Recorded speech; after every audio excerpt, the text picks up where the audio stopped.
Well, I mean, I think certain types of retail, I mean, I guess restaurants are considered retail as well, has a social element to it, right? People like to eat together.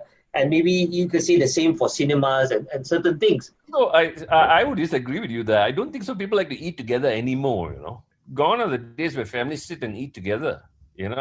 My son's ordering his food half the time. Well, he might be eating with his friends, not so much with you, Jake. No, but Is that but good possible? point. I don't know. Like, no, I miss the old days. But what can you do? You can't beat it. You see. Yeah, but I mean, for those type of retail where there's no social element at all, like just buying a gadget or buying some merchandise where, you don't go to Mr. DIY for social. I mean, you don't go there with friends. You go there to buy something, right? Yes. So yes. those type, I think, will be the one that are most under threat because there's no social element. Your only purpose is to buy.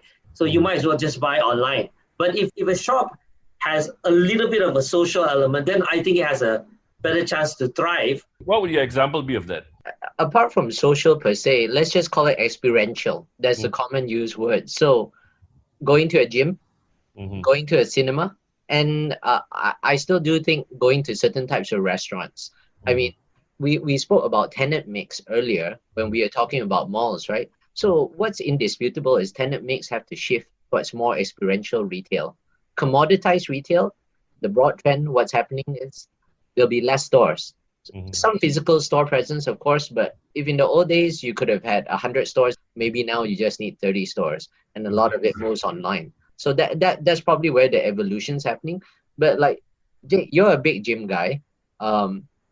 There's a reason why people go to the gyms, right? I mean, as opposed to working out at home, right? I'll be very honest with you. I used to love going to the gyms. When I was working in Bangsasar, I used to go to Chi Fitness across the road. It was 1 hour of my time. But circumstance doesn't allow me to go and work out in the gym. It's not safe, So what I did was I built a gym in my house. I seriously took a small space and I said, you know what? If I don't think this is going to improve. For the last few months, I've put a bench, I put a rack, I put some dumbbells. I've bought everything online, and I built a gym. So, if you ask me, do I miss going to the gym?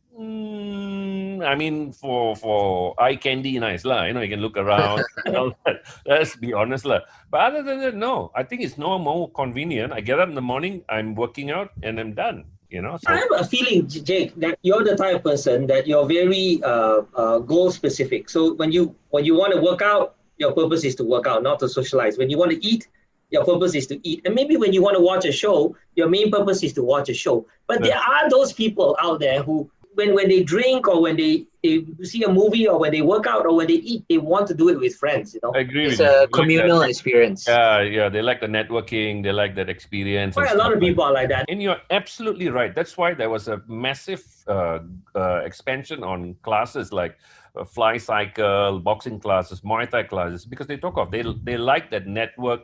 But those are the ones who are massively hit currently. True. I guess fitness studios, dance studios, judo clubs like the one that I run, and gyms and all that are all shut down now. And I think in the case of gyms in particular, my sense is that the reason why there were so many cases in so many gyms is that they really didn't follow the safety protocol. From what I see on social media, in many gyms, because it's not required, people didn't wear masks. They didn't really socially distance. They were spotting each other when they were working out and stuff like that. But I mean, you yourself mentioned that you find that gyms to be a not safe place, right? You weren't comfortable going. Yeah, because somebody's holding the bar, somebody's holding in. Half the people are sanitizing, half the people are not sanitizing. And I told myself, look, and I don't want to be a part of this because, I'm very confident that I've got a very good immune system. But again, like I said, I got parents, I got kids, I got this. I don't want to put anybody at risk here. So, and you're right. So the gyms claim like, yes, we are sanitizing and stuff like that. But yeah, you're doing your part. But I guess the average person is a bit loose on, like you said. I agree. Yeah. So Jake, I mean, like, let's say post-COVID, whether it be 2022 or whatnot, can the gyms get back get back to where they were? Will they win back the business of people like you? Yeah, I don't think I will go to large chain gyms anymore. Like, I have a ethos, like, and I told myself, my wife and I told ourselves, like, look, post COVID, we need to help as many local retailers as possible, a local gym, and pay daily and work out, because we need to help these people. So I might do that because of that, but I won't go to like a big, large chain gym, But why not? Is it mainly because of lingering concerns about safety, or is it because of a philosophical? Yeah, it's more philosophical because, again, like I said, the ones that have been affected largely are these small guys. They don't have large corporations backing them, and they don't have large coffers to back them up.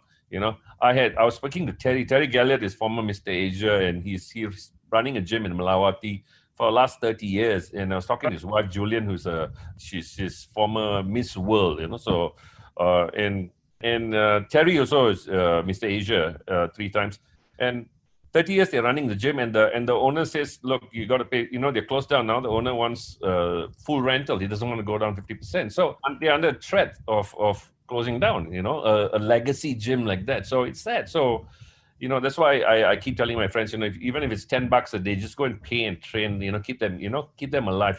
It's nothing for us, but it might mean something for them. No, I think that's one good message we can draw from today's chat too.